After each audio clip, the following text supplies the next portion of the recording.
Hello दोस्तों, भारतीय cinema में संजय दत्त किसी पहचान की मोहताज नहीं है। 64 साल के संजय दत्त पिछले करीब 43 सालों से भारतीय सिनेमा में एक्टिव हैं। संजय दत्त एक फिल्मी परिवार से संबंध रखते हैं, जिनमें उनके पिता सुनील दत्त और मां नरगिस दत्त दोनों ही भारतीय सिनेमा के दिग्गज कलाकार रहे हैं।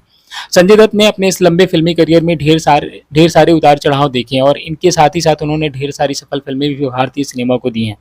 आज संजय दत्त अपनी पत्नी मान्यता दत्त और एक बेटी के साथ हंसी खुशी अपना जीवन बिता रहे हैं, पर उनके जीवन में कुछ ऐसे भी क्षण रहे हैं जब उन्हें विवादों का सामना करना पड़ा है। वैसे तो संजय दत्त का संबंध कई सारे विवादों से रहा है, पर उनमें से एक ऐसे विवाद पर आज हम बात करने जा रहे हैं जो उनके विवाह से जुड़ा है। संजय दत्त के विवाह से जुड़े इस विवाद का संबंध अभिनेत्री रेखा से है। दरअसल रेखा अक्सर बहुत सारे मौकों पर सिंदूर लगाए दिखाई देती हैं, जबकि उनके दो पूर्व पतियों की मृत्यु हो चुकी है। उन दोनों की मौत के बाद से उन्होंने किसी से विवाह भी नहीं किया है। अक्सर रेखा के फैन इस संदेह की स्थिति में रहते हैं कि आखिर रेखा किसके नाम के सिंदूर अपने माथे पर लगाती हैं।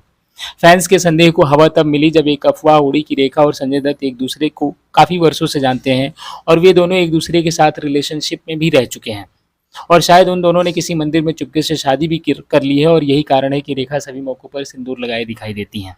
हालांकि जब यह अफवाह तुल पकड़ने लगा तो रेखा की बायोग्राफी लिखने वाले लेखक यासिर उस्मान ने इन अफवाहों को गलत बताया तथा इंटरनेट पर वायरल हो रहे संजय दत्त और रेखा की शादी वाली तस्वीर को उन दोनों की एक फिल्म जमीन आसमान का हिस्सा बताया।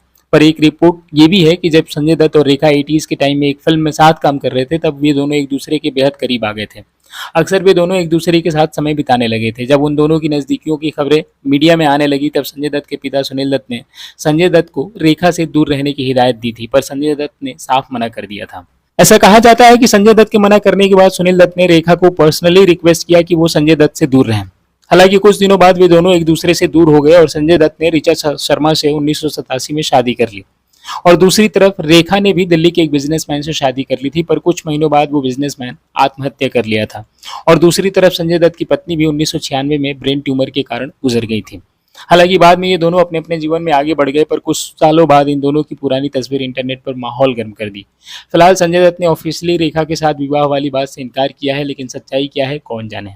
आपको क्या लगता है कि रेखा किसके नाम के सिंदूर अपने माथे पर लगाती हैं, और क्या वाकई में संजय दत्त और रेखा एक दूसरे के साथ विवाह किए थे या नहीं? कमेंट कर हमें जरूर बताएं, और वीडियो अच्छी लगी हो तो वीडियो को लाइक करने के साथ साथ हमारे यूट्यूब चैनल को सब्सक्राइब करना ना भूलें। Thank you so much.